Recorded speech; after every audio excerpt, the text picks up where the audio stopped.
Модуль 1 сэдв 1-5 ажил мэргэжлийн зөвлөхийн ёс зүй. Зөвлөх мэргэжилт нь хүний эрхэм чанарыг хүндэтгэн ойлгохоос түүний ажил эхэлнэ. Хүн бүр өөрийн гэсэн итгэл үнэмшил, үнэт зүйл, үзэл бодол, эрх чөлөөтэй хинээс ч хараат бос хувь хүн болохынхоо хувьд бусадтай адил хүндлэгдэх ёстой. Зөвхөн хүн болж төрснийхөө хувьд бусадтай адил үнэлэгдэх ёстой. Үүнийг бид хүний эрхэм чанар гэдэг. Ингэхлээр хүний эрхэм чанар бол хууль эрх зүйн гэхээсээ илүүтэй ёс суртахууны асуудал мөн. Өөрөөр хэлбэл хүний эрхэм чанарыг ойлгоогүй бол хүний эрх зүй зөрчих гэхээсээ илүү ёс суртахууны хувьд зохисгүй зүйл болно. Хүний эрхэм чанар бол тухайн хүн нийгэмд эзлэх байр сууриасаа үл хамааран ерөөс бод гал гэдэг утгаараа хүндлэгдэхийг хэлнэ. Зөвлөх мэргэжилтний үйл ажиллагаа нь хүнийг хүн гэдэг үднээс хандаж хүнийг хүндлэхээс эхэлдэг. Ёс зүйн хэм хэмжээнд зөвлөх үйлчилгээ үзүүлдэг мэргэжилтнүүдийн өдөр тутмын ажилд үйлчлүүлэгчтэйгээ харилцахад нь удирдамж болох учиртай. Зөвлөх мэргэжилтний ёс зүйн хэм хэмжээг хамгийн товч байдлаар тодорхойлбол амьд бүхнийг хайрлах, бусдад дарамт үзүүлэхгүй байх, тохиролцсон зүйлээ биелүүлдэг байх, үйлчлүүлэгчтэй санаа тавьдаг байх, нийгмийн өмнө хариуцлага хүлээх, өөрийнхөө хувь заяаг өөрөө тодорхойлдог хувь хүний эрхийг дээдлэх, зөвлөхийн ажил үүргийн дагуу хүлээсэн үүрэг зохицуулалт нь нийтлэг ёс зүйн хэм хэмжээтэй уялдаж байх шаардлагатай болдог. Зөвлөх мэргэжилтний ёс зүйн зарчмууд. Ёс зүйн дүрм кодекс бол тодорхой бүлэг хамт олонний өөрсдийн зорилго бүхий үйл ажиллагаандаа хэрэгжүүлэхээр тусгайлан гаргасан ёс суртахууны тодорхой хэм хэмжээг удирдлага болгосон зөвлөмж, удирдамж мөн. Орчин үед бид ёс зүйн дүрм нь бизнесийн байгууллагаас эхлэн боловсрол, эрүүл мэнд, хууль, шүүхийн гээд нийгмийн бүх төрлийн үйлчилгээ эрхэлдэг байгууллагууд өөрсдийн үйл ажиллагааны онцлогт нийцүүлэн боловсруулж хэрэгжүүлсээр байна. Ёс зүйн дүрм бүр өөртөө үнэт зүйлийг агуулдаг. Энэ нь хүний эрхэм чанарын талаарх философи баримтлалд суурилж, албан ёсны баримт бичигт тусгалаан олон биежиж байдаг.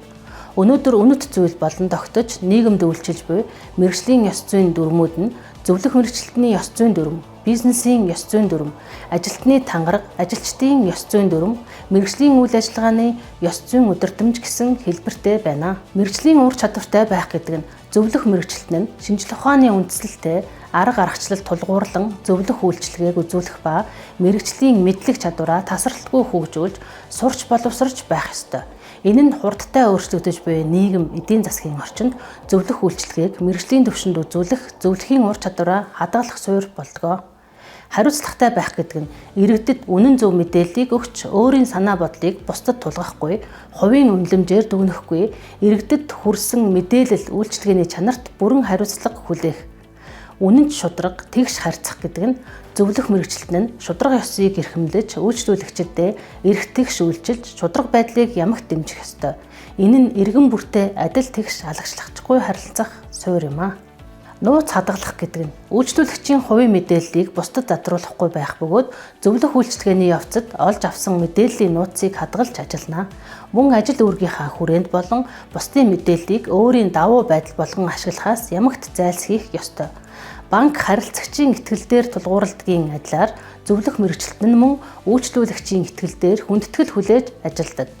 Зөвлөх мэргэжилт нь үйлчлүүлэгчийн эрх ашиг, нэр төрийг дээдлэн хүндэтгэж, хүнлэг, инэрэнгүй, шударга хандаж, хуулийн хүрээнд үйлчлүүлэгчийн нууцыг чандлан хадгална. Ашиг сонирхлын зөрчилгүй байх. Нийтийн ашиг сонирхолд захирагдан ашиг сонирхлын зөрчилд автахгүй байх, хууль бус, шударга бус явдалтай эвлэршгүй байж, бусдыг манлайлах. Ялгуурлан гадуурхахгүй байх. Нас хүйс, үндэс угсаа, шашин шүтлэг, нийгмийн байдал, хөдөлмөрийн чадвар, үзэл бодол зэргээс хамааран хэнийг ч үл ялгуурлан гадуурхах, төрийн үйлчилгээг жигд хүртээмжтэй үзүүлэх. Зөвлөх мэргэжилтний ёс зүйн стандарт. Олон улсын ёс зүйн стандартад нийтлэг тусгагддаг зүйлс нь юуны өмнө үйлчлүүлэгчийнхаа нэр төр эрхийг эрхэмлэхийн сацуу, мэргэжлийнхаа нэр хүндийг өндөрт өргөж, нууцыг нь хадгалж, хамгаалж ажиллахыг чухалчилсан байдаг.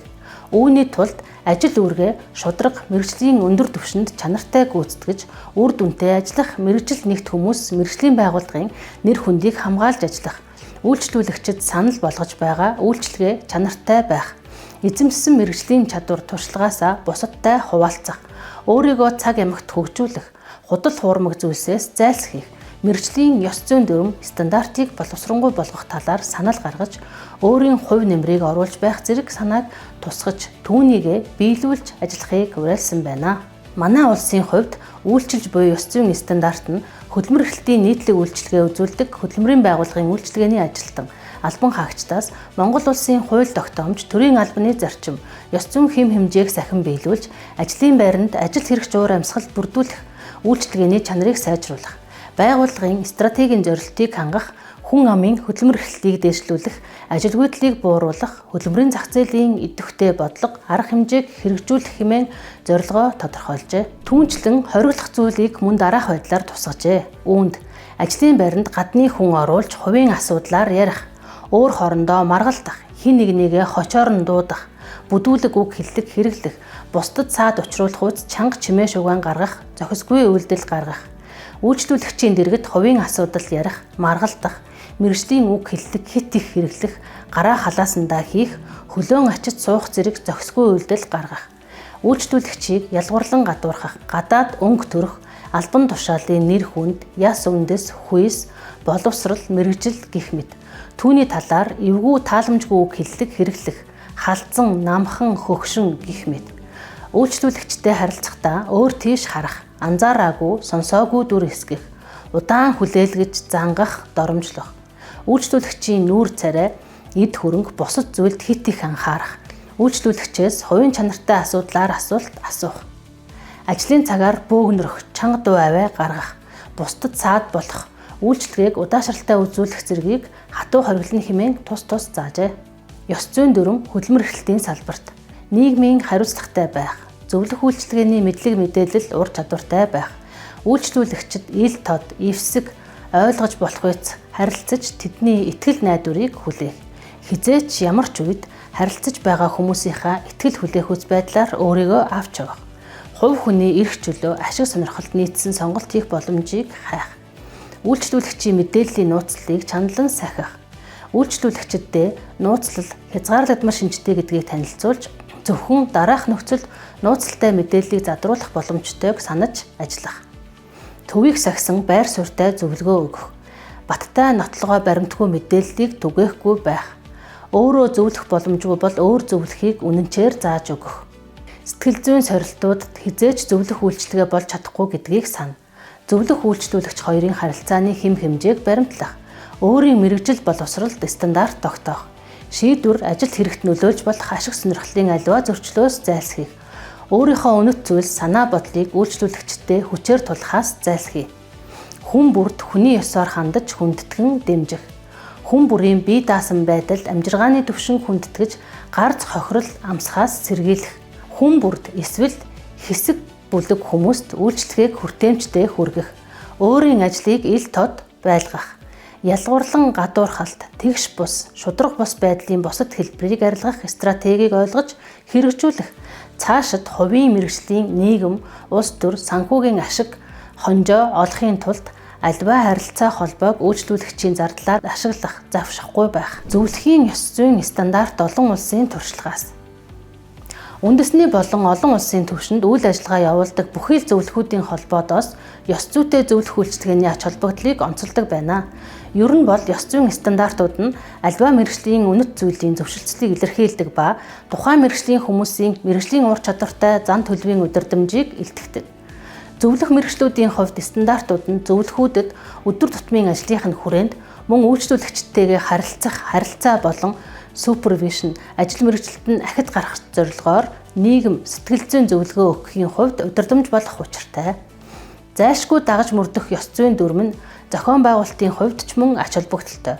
Учир нь байгууллагын менежмент өөрийн гэсэн дотоод дүрм журам гаргах шаардлагагүй болдог.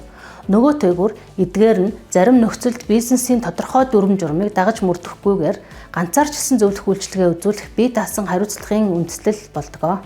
Ёс зүйн мэдрэмжтэй байх нь зарим тохиолдолд буруу дүгнэлт гаргах, мөн түүнчлэн маш энгийн мэт боловч ёс зүйн зан төлөвийг зөвтгсөн амар хялбар байдлыг илүүд үзэх явдлаас зайлсхийхт нь зөвлөхүүдэд тусалдаг.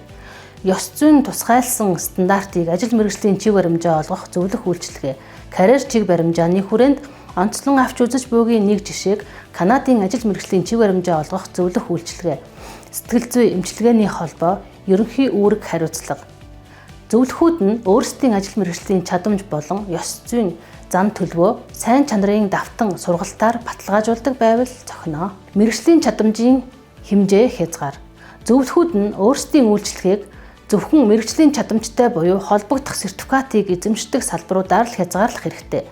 Үйлчлүүлэгчид тулгамдсан асуудал өөрийнх нь чадамжийн түвшингээс хэтэрсэн бол тэд тухайн чиглэлээр бэлтгэгдсэн мэргэжлийн үйлчилгээ үзүүлдэг өөр зөвлөхөд рүү шилжүүлнэ. Супервижн гэж ажил мэргэжилт нь ахиц гаргах зорилгоор нийгэм сэтгэл зүйн зөвлөгөө өгөх ба зөвлөлдөх. Зөвлөхүүд нь ялангуяа практикт мэргэжлийн мэдлэг дутаж буймит санагдсан үед ажил мэргэжилт нь ахиц гаргах зорилготой нийгэм сэтгэл зүйн зөвлөгөөнд хамрагдах, зөвлөлдөх шаардлагатай. Өөрийн ажил мэргэжилтэй холбоотой эзэмшсэн боловсролоо танилцуулах. Зөвлөхүүд өөрийн эзэмшсэн мэргэжил боловсролоо тунхаглах ба бусдын зүгээс ямар нэгэн байдлаар буруу ойлголт авсан бол түүнийг нэн даруй засаж зөвөөр ойлгуулна. Энэ тэргүүний хариуцлага. Зөвлөхүүд нь юуны төрөнд үйлчлүүлэгчийнхээ хүлээн зөвшөөрөх байдал, тав тухтай байдлыг анхаарч үзнэ. Тэд үйлчлүүлэгчтэйгээ итгэлцлийн үндсэн дээр хамтран ажиллаж тэдний онцлог нөхцөлийг харгалзсан шийдлүүдийг эрэлхийлнэ. Үйлчлүүлэгчийн эрх ба мэдээлэлд суурилсан зөвшөлтсөл. Зөвлөхүүд нь үйлчлүүлэгчдэд өгч буй зөвлөгөөнийхөө зорилго, арга зам, хязгаарлалт, боломжит эрсдэл, давуу талын талаар дэлгэрэнгүй мэдээлэл өгнө.